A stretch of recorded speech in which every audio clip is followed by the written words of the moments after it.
What's up, gorgeous?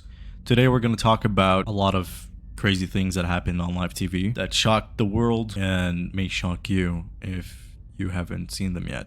But maybe you have seen some of them and you will be shocked again. I just want you to know that there are sensitive and shocking topics as well as video clips. So your discretion advised, and watch out. Unless you got snacks on you, then I wouldn't worry about it. You should subscribe now, hit the like button, and help me get this video to a wider audience, because if you don't do that... This is me from the future, by the way, and I'm here to tell you that this iceberg is gonna be from least shocking to most shocking. Put your seatbelt on and let's dive together into the iceberg. The tip of the iceberg. Damar Hamlin. In a recent Monday night football game, Damar Hamlin, a defensive back for the Buffalo Bills, collapsed after making a tackle. His heart had stopped, the medical team revived him, and Hamlin was taken to a hospital. It was a scary moment for the players and everyone watching on television, and at the time of this video, he is in the hospital and is in critical condition. Kevin Ware Jr. Kevin Ware Jr. is an American professional basketball player whom on March 31st, 2013, in the first half of an Elite 8 game against Duke, landed awkwardly on his right leg after attempting to block a shot, causing an open fracture, and the bone literally came out of skin near his shin. Players and coaches on both teams were visibly shaken at the sight of the injury. While lying on the floor of the court, Kevin repeatedly said, "I'm fine, just win the game." After being tended to courtside for several minutes, Kevin was carried off on a stretcher and was taken by ambulance to a hospital. This was kind of hard to watch, especially if you looked close enough, you get to see the details, and that's kind of messed up, I think. Tetsushi Yanagita. Japanese announcer Tetsushi Yanagita breaks his neck during a live game show. Nearly drowns as hosts and staff don't realize the seriousness of the situation. Tetsushi suffered a cervical spine fracture and spinal cord injury from the head dive. It was not life-threatening, but he did suffer temporary full-body paralysis. 10 months in hospital, he had been allowed to return home in a wheelchair, with the lower half of his body and arms still paralyzed. Tetsushi made his first return to TV in August 2011. 3 years after the accident, on the same local Miyazaki TV network. Tetsushi is still using a wheelchair till this day. Remember, kids, silly things can sometimes cause big problems, so be cautious in your life, because after all, you only got one set of bones and one set of cards to play with in life. Joe Burris. And then buried alive under 7 tons of dirt and cement. But something goes terribly wrong. In 1992, a 30-year-old American magician, Joe Burris, had set everything up for a stunt where he would have to get out of his chains, handcuffs, and the coffin in 1 minute before the concrete covered him. He had himself chained and handcuffed inside the coffin and buried in a 7-foot grave with dirt and cement on top. The audience of 150 people included children 5 years and older. His own children, Joey and Joshua, 13 and 10, were also in the audience. It took 10 minutes to fill the hole to a point 1 foot from ground level. One of the workers said to stop pouring cement, while another worker said that Joe wanted to fill all the way to the top. They kept pouring until the concrete suddenly dropped 2 feet. It was obvious that the plastic coffin had collapsed. Joe died under 3 feet of dirt, topped by about 6,000 pounds of wet concrete. The combined weight, estimated at about 7 tons, crushed a clear plastic coffin in which Burris attempted to perform his trick. The cause of death was asphyxia. It was uncertain whether Joe had died because dirt and concrete filled in his available air pocket, or because the weight pressed so heavily on his chest that he couldn't breathe. Phoenix News helicopter collision. He's out. Running, okay, now it's a foot chase. Okay, now he's jumped into Now he's in another vehicle. Okay, All right, they're doors closing open, in. please. Looks Okay. like they've. Oh, jeez. We're gonna pull out. We don't know what has just happened right there. On July 27th, 2007, 2 helicopters from television stations KNXV-TV and KTVK collided in mid-air over Phoenix, Arizona, while covering a police pursuit. On board, the two aircraft were 4 people in total, all of whom were killed. The cause of this accident was both pilots' failure to see and avoid the other helicopter. I know, this is weird. I mean, yeah, shit happens all the time, but you're seriously playing with your phone as you fly a helicopter? Okay, maybe he wasn't playing with his phone, I just can't really find a good reason why he didn't see the other helicopter. Or better yet, a good reason that both pilots didn't see one another. So what do you think happened? The surface. San Diego tank rampage. Sean was an army veteran with unusual habits that drew the attention of his neighbors. In late spring 1995, the 35-year-old had recently suffered financial, professional, and interpersonal setbacks, some of which stemmed from long-term substance abuse. On May 17th, he easily stole a 57.3-ton tank from the local California Army National Guard Armory and drove it around for 6 miles, crushing cars and infrastructure in his path. But he didn't really injure anybody. After a while, the tank crashed into a 3-foot traffic barrier and was partially disabled. The police forced it open before shooting Sean in the shoulder, then pulling him out of the tank alive. And then later, he died of gunshot wounds. Apparently, he smelled of alcohol, so I guess he was surely drunk to do something wild like this. Sean's motives are unknown. Nobody really have any idea why he just suddenly decided to go and steal a tank. The incident raised questions about military security at the guard armory for sure though. A lot of people, including Sean's friends, criticized the shooting, saying police should have used tear gas or something. I mean, in my opinion, I think they should have tried to negotiate with the guy before shooting him. I mean, after all, he didn't really harm anybody. But seriously, like, with all respect, I think this guy would have been the best GTA player. I mean, come on. Did you see his driving skills? Quirrell Huda.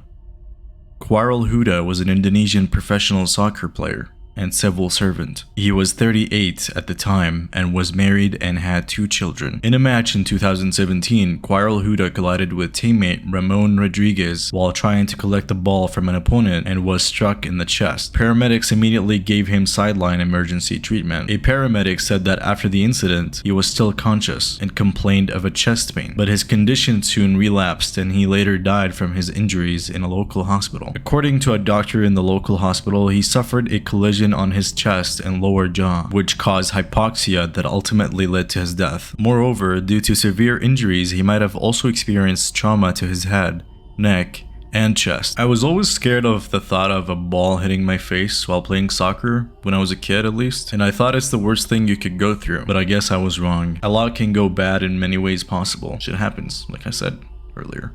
Shinzo Abe. Shinzo Abe was a Japanese politician who served as Prime Minister of Japan and President of the Liberal Democratic Party from 2006 to 2007, and again from 2012 to 2020. He was the longest serving Prime Minister in Japanese history. On July 8, 2022, around 11:30 a.m., Shinzo was shot while delivering a campaign speech.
The assassin approached Shinzo from behind and fired 2 shots using a homemade firearm. Wait, homemade firearm? What? Haven't seen one of those in a while. But anyways, the first shot missed and prompted Shinzo to turn around, at which point a second shot was fired, hitting Shinzo in the neck and the chest area. He was fatally struck in the heart. Shinzo was rushed to the hospital by a helicopter. Prior to his arrival at the hospital, Shinzo had already shown no vital signs, despite a transfusion of 100 units of blood. The blood loss was too great, and attempts to resuscitate Shinzo failed. Later, he was pronounced dead at the hospital. He was 67 years old. The assassin is a 41-year-old man named Tetsuya Yamagami, a former Japanese Navy member who served for 3 years from 2002 to 2005. He was immediately arrested and later confessed to local police. Yamagami stated that he held a grudge against the Unification Church and shot Shinzo because, quote, the religious group and ape were connected. Yamagami said he resented the fact that his mother was brainwashed by the religious group and went bankrupt. The bulldozer rampage. Marvin John Heemeyer was an American automobile muffler repair shop owner who, following a dispute with town officials, demolished a lot of buildings with a modified bulldozer in Granby, Colorado on June 4th, 2004. Marvin had conflicted with Granby town officials, particularly over fines for violating city health ordinances, after he purchased property with no sewage system. Over about 18 months, Marvin had secretly modified a Komatsu D355A bulldozer by adding layers of steel and concrete, intended to serve as armor. On June 4th, 2004, Marvin decided to use the armored bulldozer to demolish the Granby Town Hall, the former mayor's house, and several other buildings. The bulldozer was fitted with makeshift armor plating covering the cabin, engine, and parts of the tracks. 3 external explosions and more than 200 rounds of ammunition fired at the bulldozer had no effect on it. For visibility, the bulldozer was fitted with several video cameras linked to 2 monitors mounted on the vehicle's dashboard. The cameras were protected on the outside by 3-inch shields of clear bulletproof Lexan. Compressed air nozzles were fitted to blow dust away from the video cameras as well. Onboard fans and an air conditioner were used to keep Marvin cool while driving. He had made 3 gun ports fitted for a .50 caliber rifle,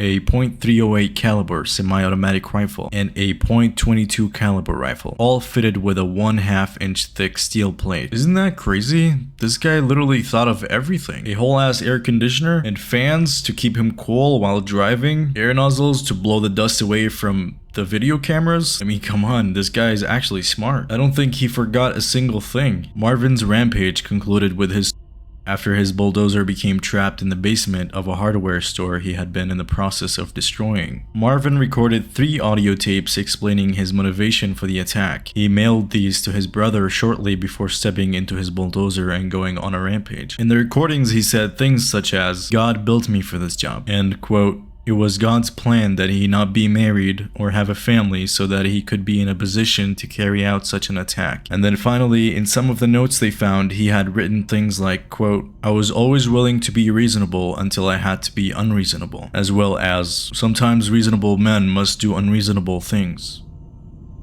Lee Harvey Oswald.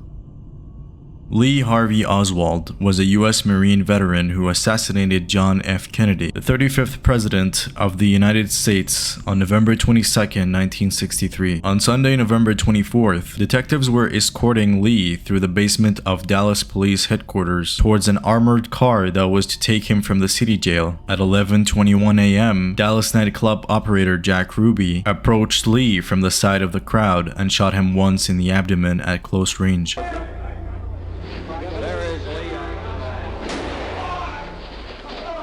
He's been shot. Lee Oswald has been shot. There's a man with a gun. Absolute panic here in the basement of Dallas Police Headquarters.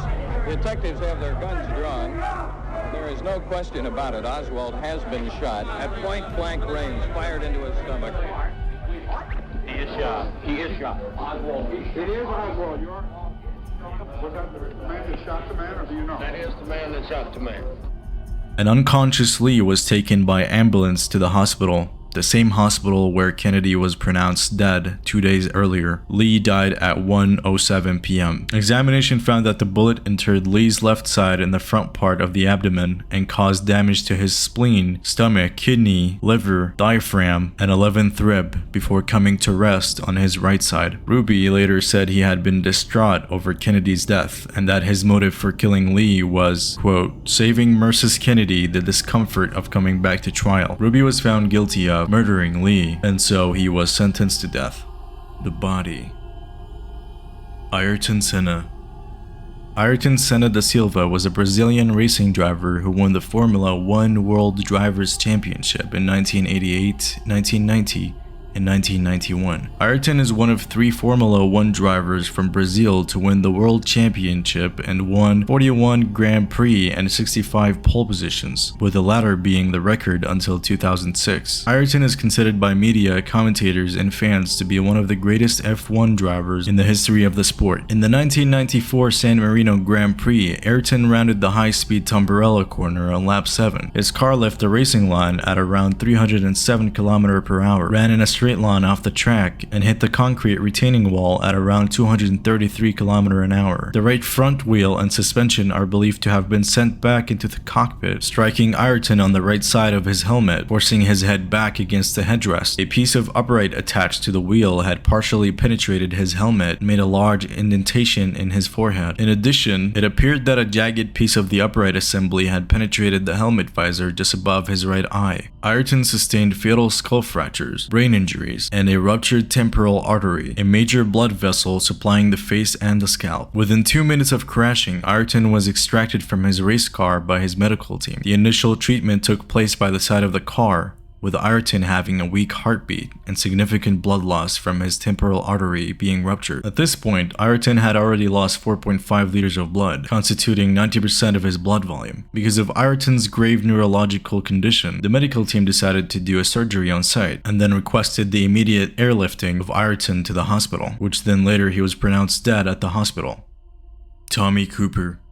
Thomas Frederick Cooper was a Welsh prop comedian and magician. As an entertainer, his appearance was large and lumbering at 6 feet 4 inches, and he always wore a red fez when performing. On April 15, 1984, Thomas collapsed from a heart attack in front of millions of television viewers, midway through his act on the London weekend television variety show Live from Her Majesty's, transmitted live from Her Majesty's Theatre in Westminster, London. An assistant had helped him put on a cloak for his sketch, while Jimmy Tarbuck, the host, was hiding behind the stage curtains waiting to pass him different props that he would then appear to pull from inside his gown. His last words seemed to be, quote, "Thank you, love," to the assistant seconds before collapsing. The assistant smiled at him as he slumped down, believing that it was part of the act. Likewise, the audience laughed as he fell backwards.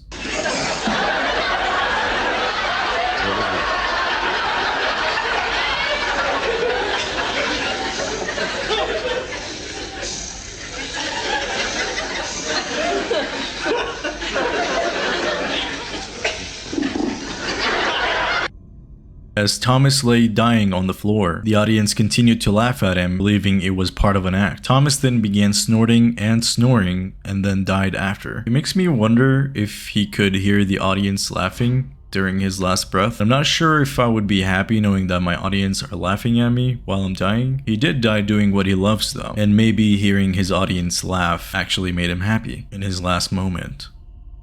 Henry Surtees. Henry Surtees was a British racing driver and the son of John Surtees. He died during a Formula 2 race at Brands Hatch when he was struck by a wheel which came off another car which had spun into a wall. At Brands Hatch on July 19, 2009, during a Formula 2 race, Henry was hit on the head by a wheel from the car of Jack Clark. After Jack Clark spun into the wall exiting Westfield Bend, the wheel broke its tether and bounced back across the track into the following group of cars and collided with Henry Henry's helmet. The mass of the wheel assembly hitting his head was 64 pounds, and given the speed of his car, approximately 161 kilometers an hour at the time the wheel struck, the impact yielded approximately 30,000 joules of kinetic energy. The car continued straight ahead into the barrier on the approach to Sheen Curve, also losing a wheel, and came to rest at the end of the curve with its remaining rear wheel still spinning. This indicated that Henry had lost consciousness, with his foot still pressing the accelerator. Henry was extricated from the car and taken to the Circuits Medical Center, where he was stabilized before being transferred to the hospital. He was pronounced brain dead later that day, and he was only 18 years old. Honestly, this is messed up. Like, what are the odds? What are the odds of a fucking wheel to just bounce off of the wall and hit somebody's head? Seriously. Clint Malarchuk.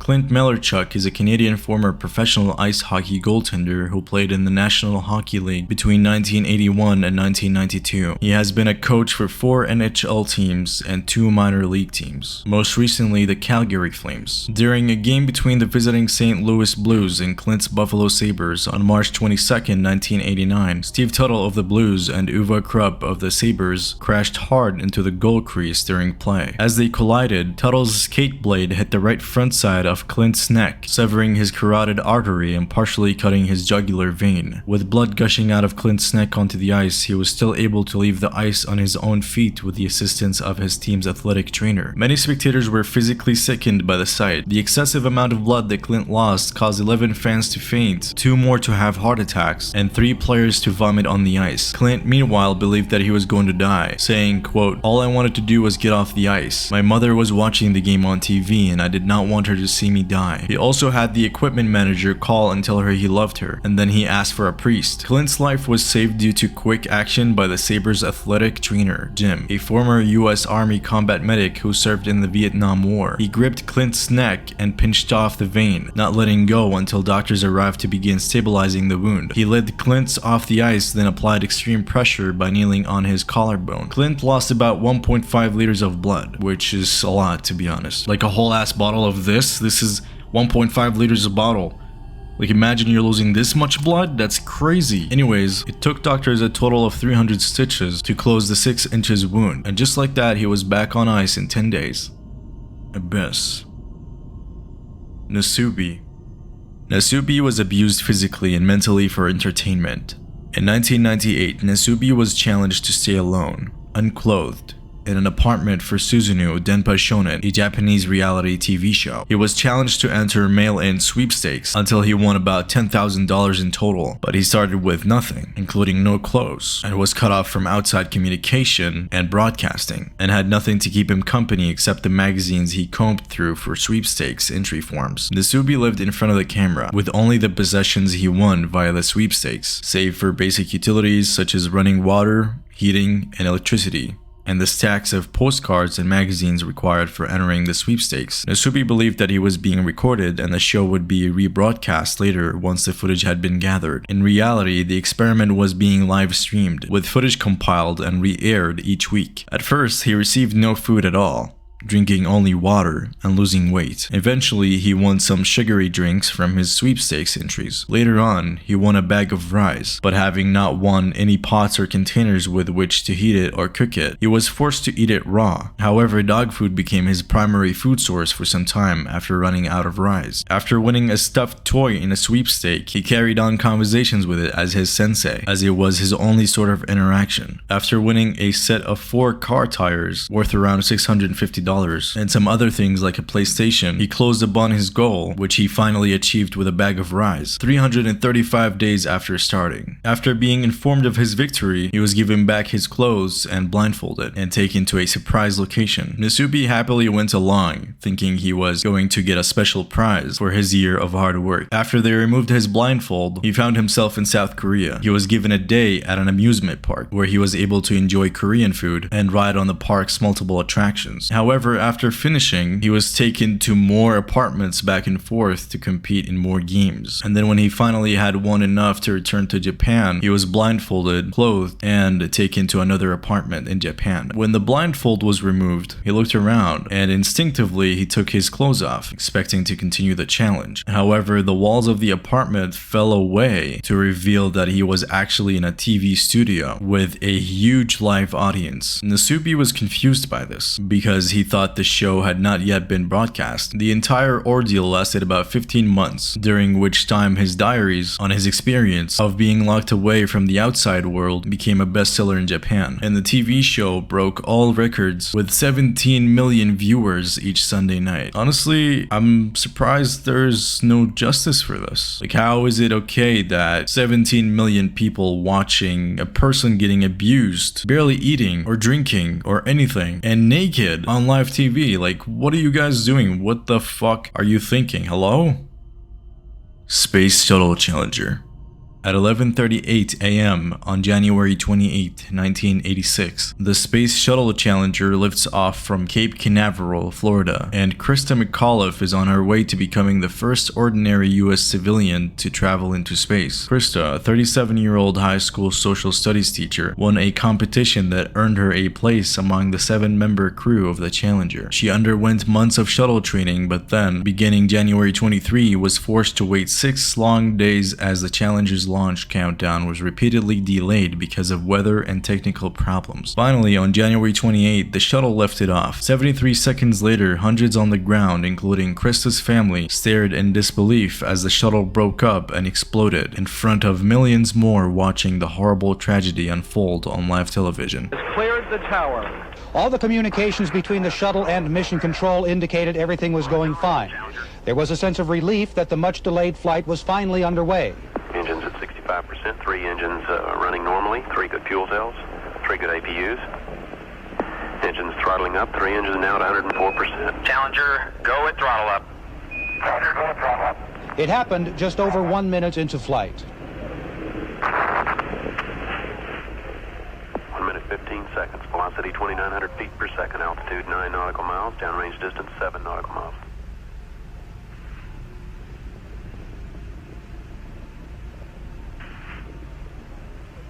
From mission control, silence.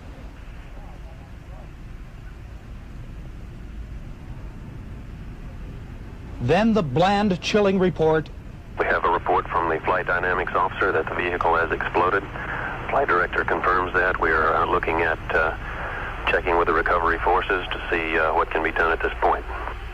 Unfortunately, there were no survivors. Pictures of the shuttle on the launch pad showed a puff of black smoke issuing from the bottom of the right solid rocket booster. The source of the leak was traced to a tiny rubber part called an O-ring, which formed the seal between sections of the solid rocket boosters. If exposed to near freezing temperatures, the O-ring lost its elasticity. In Challenger's case, the O-ring got so cold it couldn't expand properly and allowed the leak in the booster. If the O-ring was known to be sensitive to cold and could only work properly above 53 degrees, and the temperature that morning was 36 degrees, then why did NASA launch at all? The answer is faulty decisions and lack of fucking communication.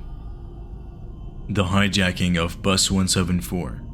In June 12, 2000, a shocking event took place in Rio de Janeiro, Brazil, that would become one of the most disturbing moments in the country's history. Sandro do Nascimento, a man from low-income neighborhood in Rio, hijacked a city bus and held its passengers hostage for several hours. The event was broadcast live on national television, and the police's handling of the situation resulted in the deaths of several people, including the kidnapper and one of the hostages. Sandro had a history of criminal behavior and had escaped from a police station where he was being held on a previous charge. He hijacked Bus 174 while it was in service on a busy street in Rio and took the passengers and the driver hostage. He demanded to speak with the press and threatened to kill the hostages if his demands were not met. The police and media immediately responded to the situation, with police negotiators and military police teams surrounding the bus and journalists reporting live from the scene. The hostages were visibly terrified and could be seen through the windows of the bus. police as Sandro made his demands and threatened them. The police tried to negotiate with Sandro, but the situation quickly escalated, with the kidnapper becoming increasingly agitated and violent. In the end, the police decided to storm the bus, and in the chaos that ensued, Sandro was killed and several hostages were injured. One of the hostages, a school teacher named Jasa Silva de Souza, was shot and killed during the police operation. The aftermath of the event was heavily criticized, with a lot of questions being raised about the police's handling of the situation and whether or not lethal force was necessary. The incident brought attention to the issues of poverty, race, and police brutality in Brazil. It was a very tragic event that resulted in the loss of innocent lives and sparked a national conversation about the need for police reform. The story of Sandro and the hijacking of Bus 174 remains a powerful reminder of the consequences of societal inequality and the importance of addressing these issues to prevent similar tragedies in the future.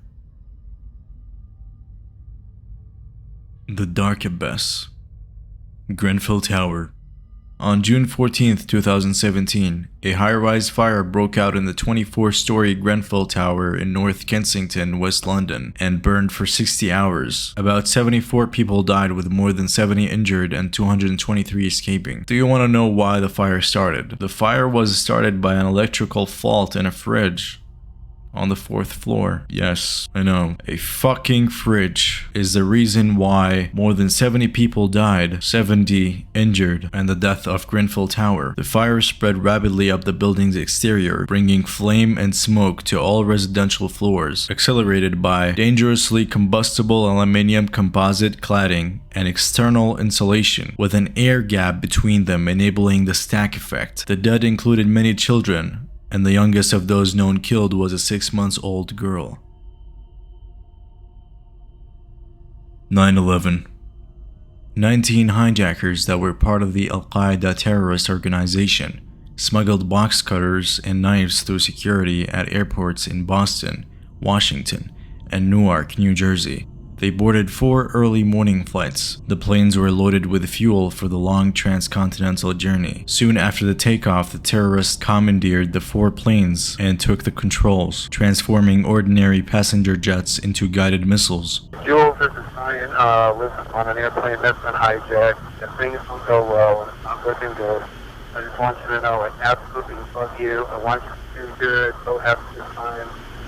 Same to my parents and everybody. And I just totally love you, and I'll see you later. Bye, babe. I got that piece down. Keep remaining sitting. You have a ball board. Hey,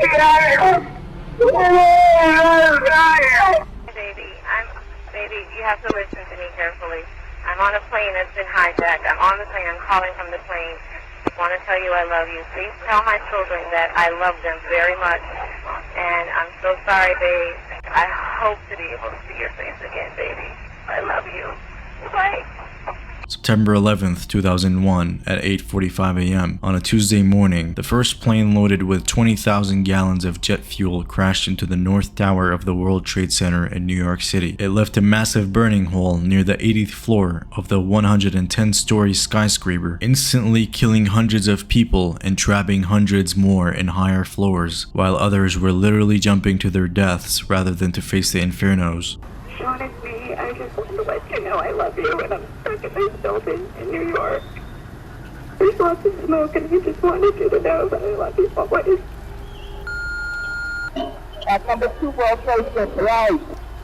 Lady was shooting in the walking. We're not ready to die, but it's getting bad.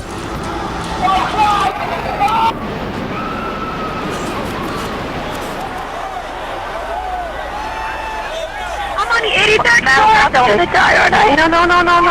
I'm gonna die. Liv, say your prayers. We're gonna think positive because you gotta help each other get off the floor. I'm gonna die.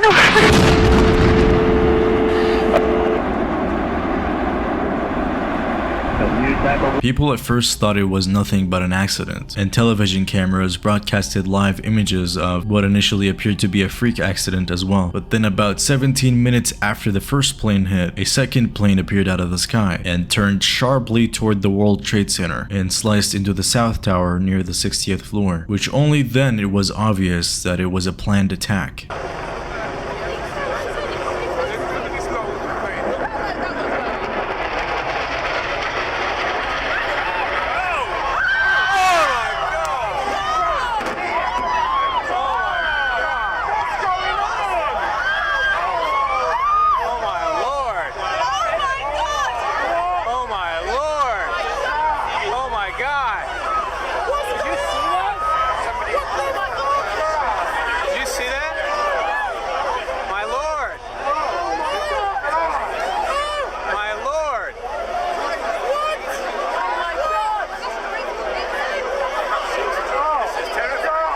At 9:45 a.m., the third plane crashed into the west side of the Pentagon military headquarters, and it caused a devastating inferno that led to the structural collapse of a portion of the giant concrete building, which is the headquarters of the U.S. Department of Defense. 125 military personnel and civilians were killed in the Pentagon, along with all 64 people aboard the airliner. At 10:03 a.m., the fourth plane crashed near Shanksville in the Pennsylvania countryside after its passengers, informed of events via cellular phone, attempted to overpower their assailants. The collision caused a massive explosion that showered burning debris over surrounding buildings and onto the streets below. At 10:30 a.m., the north building of the Twin Towers collapsed. Only 6 people in the towers at the time of their collapse survived. Almost 10,000 others were injured, and about 3,000 people died. Alright, that was fucking crazy. Honestly, this is my first ever iceberg. I've put so much effort into this video. Honestly, I really hope that you enjoyed the video. If you've made it this far, then I'm pretty sure you've watched it, right? You didn't just skip here, did you? Also, let me know in the comments whether I should keep the light on for the next video like this, or I should keep it off like usual.